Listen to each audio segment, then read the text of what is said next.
আমি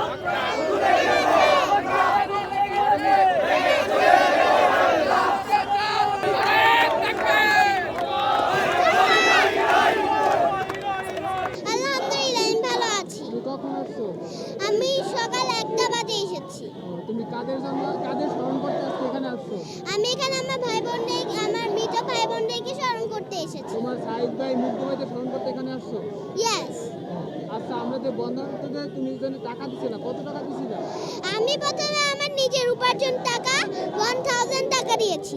তারপরে হচ্ছে আমার বাবার টিফিনের টাকা, আমার টিফিনের টাকা হচ্ছে 500 টাকা, ওইটা দিয়েছি।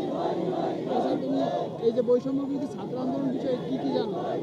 আমি বৈষম্য বিরোধী ছাত্র আন্দোলনের বিষয়ে জানি। এই যে কোটা আন্দোলন হলো, সেই আন্দোলনে আমাদের পুলিশ হচ্ছে যেটা, সেখানে কিন্তু 2 গ্রুপ ছিল, আমরা দেখেছি, আমিও ছিলাম শুরু থেকে শেষ পর্যন্ত। একবার তো সামনে আগালে আমাদের জন্য ভাগ্যে ছিল মৃত্যু।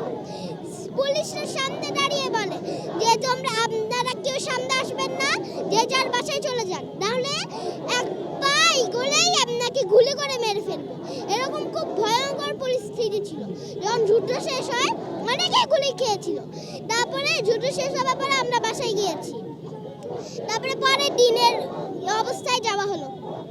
পরের দিনে হচ্ছে নামাই দেওয়া হলো, মানে সেনাবাহিনী নামিয়ে দিয়েছে। এখন খারাপ অবস্থা।